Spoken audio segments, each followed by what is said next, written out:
Hello and welcome to this guide for hints and tips on how to get the most out of Raid Heroes Total War. I'll try to cover everything that I found useful from basics to advanced gameplay using only free-to-play methods, so let's get started. On the quest tab you will have a daily challenge meter that currently goes to 2,000 medals and past that to 10,000 with the possibility to earn over 5,000 purple stars, and the progress resets every day. This meter fills up via most activities, such as completing raids, battling in the arena, even levelling up your castle buildings. The Heroes tab will show the current squad who is in your team, as well as the roster of heroes and traps. You will start off with only a few heroes and build up your team via rewards from your castle, the trader, or event raids, which will rotate heroes each new event. Each character will have a special move. For example, your knight will be able to stun, whereas other characters such as the healer will be able to heal the rest of your team. It's important to level up your character's abilities. Each ability goes from 1 to 10, and then you're met with a level cap, and you have to spend blue crystals. But don't worry, you only have to spend the blue crystals for that level cap once.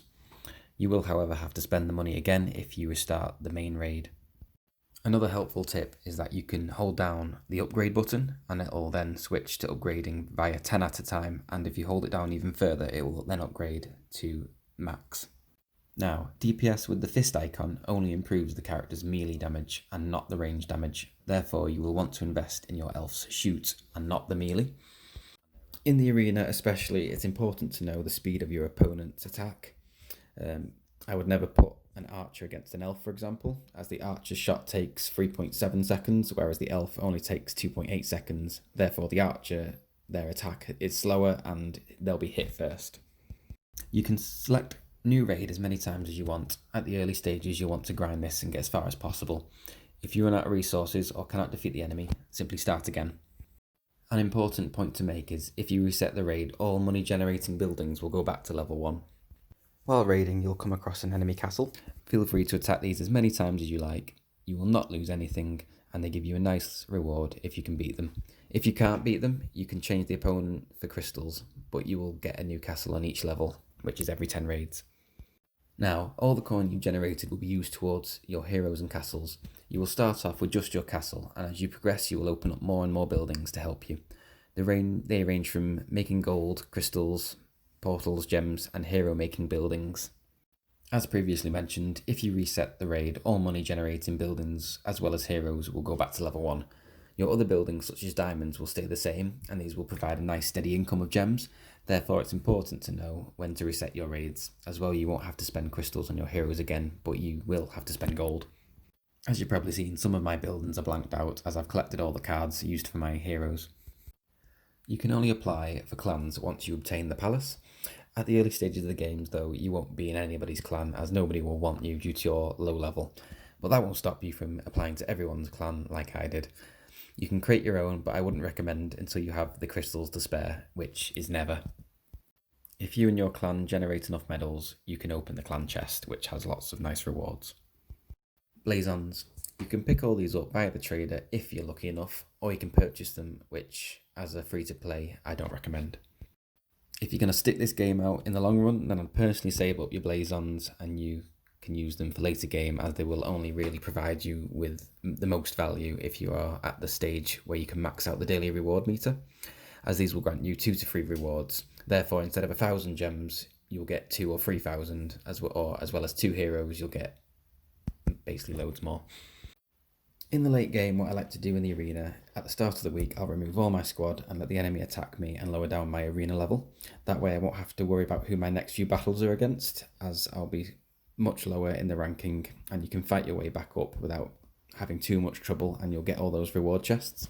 Just remember to remove this by Friday and try to finish as high as possible to get the tournament rewards. As for who to use in my team, well, I suggest you start with a tank to take the initial hits. Most go with the knight, even at later levels, so I'd level his health up, and then just ranged attacks. They're always helpful.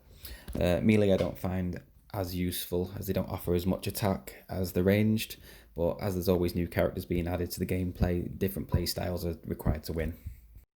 Artifacts, most eventually end up the same after leveling them, so don't worry too much, but you want to mainly focus on the special ability for your ranged and the health items for your tank.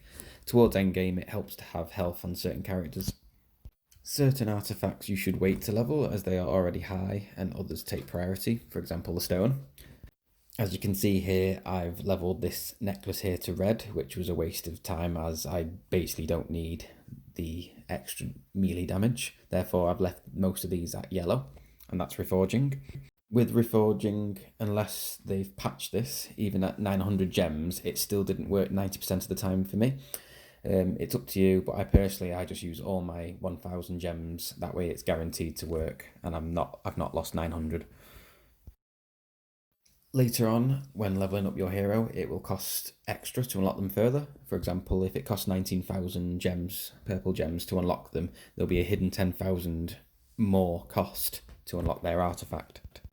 Don't be afraid to attack higher up levels. My priest, for example, is a 1.72A, which seems massively high, but in reality, I still can get beat by some teams of power level 1 billion. Not just about one character carrying the team at the end of the day, but it does help. Not too sure about the trader's random spawn times, but for me, he always seems to spawn a few hours apart. For example, he'll spawn at 8 AM, then 12, 4, and then 8 in the evening. I can do a full raid and he won't pop back up if he's just spawned within the hour. The amount that he charges for his goods, I believe, is determined by how far you are currently on the main raid map. For example, if you've just reset and at a fight level 1, he will charge a few hundred coin, but then he'll charge millions if you're further up at level 70. Always pick up crystals from the trader. They, to me, are the most valuable currency. If you're still collecting hero cards, I would spend money on new hero cards, but never use crystals. The purple gems, it depending on where you're at, I would not purchase them from the trader as late game. You can just farm these at a lot higher rate from the daily progress bar. And as you probably realise, the more you roll the trader's loot, the more it costs. I find that rolling about 320 crystals is a good choice for always being in the positive. Any more than that, and it's probably not worth it, but that depends on you and how many you currently own. Using the Blazon to speed up your battles while raiding, you can select the top right corner of a fight to speed up the time while having an active Blazon. My biggest tip for you guys for quick, easy medals would be that every time you level up a hero, you generate a medal. It may not seem like much, but if you have 10 heroes with level 10 abilities and health, that's 2,000 medals and your basic daily banner completed in less than a minute. For your main strategy, I recommend fighting it out against the main raid, doing as much as possible and restarting over and over until you have a good few levels to your character, and you can then pick up a nice amount of money to spend on your castle. I'd rotate spending on the castle and building up your buildings to supply you with a steady stream of hero cards and gems. At one point, you should just stop restarting the main raid, as to keep your money generating buildings still leveled. Each day you just pick up your money and level the buildings up further. This could take you weeks depending on how invested you are in the game. It'll be a grind, but it'll pay off as you'll have a steady flow of crystals and other currencies coming in each day, regardless of whether you restart the raid or not. Once your gem buildings are around level 20 plus, you can start to restart the raids again and farm for those purple stars. From there you can build up your teams further and further. Hope you've enjoyed this video. Please leave a comment and any questions, and good luck.